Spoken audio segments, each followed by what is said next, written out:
Hi Leo, this is Lee from Fresh Astrology. We are looking at 2018.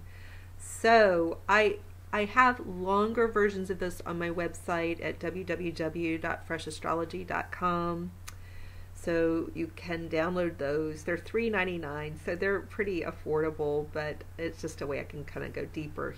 Here, what I want to talk about is and I do probably mention it in the predictions that are on my website, but there's this lovely kite formation as we begin the year. I really like it. There's a lot of water energy as we go into 2018, and then there's this heavy, heavy dose of Capricorn energy, which will be interesting for all of us, as a group, as a world of people. But, for you individually, it will have some bearing and weight because both Saturn and Pluto will be in Capricorn. And for a Leo, this hits your sixth house, which has many different meanings, but I would say if I was going to pull out the most important one for everybody, because it can mean stuff about work, starting new jobs, being a manager, starting your own company, blah, blah, blah, blah. It has all that. And it really does, I'm not making light of it. It does impact your world of work and your daily schedule for sure. It also has this strong meaning for people who are going to manage other people. It has a lot to do with friends, your world of friends. I would say this is an important year of friendship. Learning how to be friends, developing your world of friends, strengthening your world of friends, being more serious about your friendships. It has that meaning. It has a lot to do with your physical health. A lot to do with your physical health. It's a great year to work on your physical health. A great 2.5 years starting now to work on your physical health. But the thing that's really there, kind of sitting there very powerfully, but a little bit in the background, as the moon begins the year over in Cancer in your 12th house, and as the other 2 points of the kite go down into the 4th house of, how you grew up, how you were raised, what you were raised to think about the world around you, and about yourself. And up to your 8th house, another little point goes up to your 8th house, which is ruled by Pisces in your case, and that is a very psychological house that has a lot to do with your sense of self-worth as it relates to your net worth. So what I would say to you, Leo, is if you can this year, looking at all these houses of health, mental well-being, psychological health, financial health, because of the way it relates to your psychology. Let's just say, if it's true that you want to improve something about your home situation, if you want to improve your actual home or the way you're living, there's some kind of lifestyle issue that Leos have had for a few years where they're going between two homes. Home is an issue. You may have a real estate problem, or you may feel homeless, not because you're on the street, but because of some other factor. There are people in my age group who are sometimes taking care of their parents, so they're not living always in their own home. Sometimes they give up their own home so they can go take care of parents.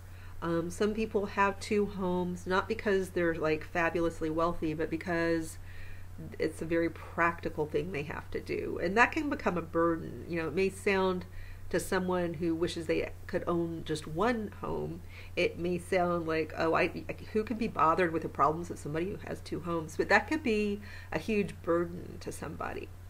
But there could be Leos out there who are just traveling around, and it's just because kind of a nomadic lifestyle for a while, which can suit a Leo to some degree. But then, at some point, it's nice just to have a home base or a sense of home, a sense of belonging in a community.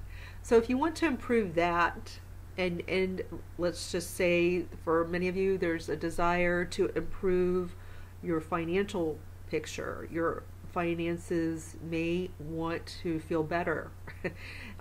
You may just, maybe you have enough money, but you wish you had a better investment portfolio, or a better understanding of your tax situation, or a way to divide your money so that you could give some away, or maybe some of you don't have enough money and you wish you had more, and you don't understand why it's been so hard for you over your lifetime to hang on to money, to maybe make money, although I think a lot of Leos can make it, but it's harder to hang on to it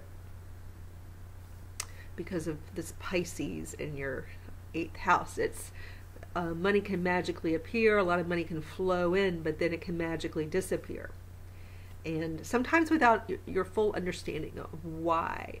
So if there those of you, and I suspect there are many Leos, who want to figure out, why does my home situation, why is it plaguing me, why can't I seem to figure this out, why does everybody else have a normal home situation and I don't?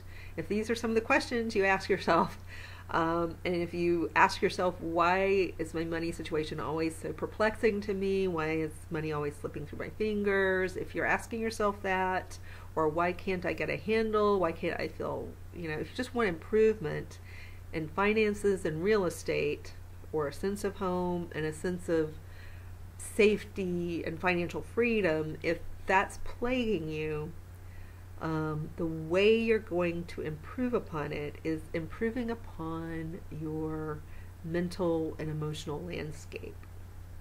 There are a bazillion ways to go at it. There's no one perfect way to do this. There are always many ways to get to this, the core of your emotional and psychological landscape, and to figure this puzzle out. So I'm not suggesting there's just one way. I know of some ways. I know of a way, or maybe 2 ways, or 3 ways. But I'm going to, let you know there are a lot of ways you can go in and tackle this. What the way I work on has to do with wayfinding. It's a way of coaching oneself, really, but I'm trained to coach others to do what we call thought work, which is a way of first becoming aware of our thoughts and then questioning them, so that we can release ourselves from some of the more painful emotions. So that's the kind of work I do. So it's it's loosely called life coaching, but it's not what all life coaches do. So I do coach people one-on-one, but some people, it's hard to commit to that because they don't know what it is. It can be quite powerful to the point of being really intense, but it's powerful in the sense it can really change a person. But to really change, we have to, change itself can be intense. And to change, we have to go inside and change some things internally.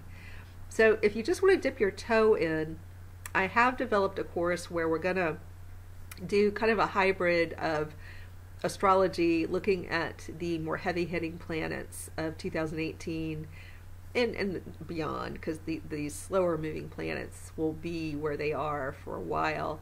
But we're going to talk about those, how you can master those in your chart, but also we're going to look at some tools from the coaching world, from the wayfinding world, that I learned through Martha Beck's course and have been practicing, and we're going to work with those. And so it'll be a 6-week program that begins in January. Each week we will have a 90-minute live call.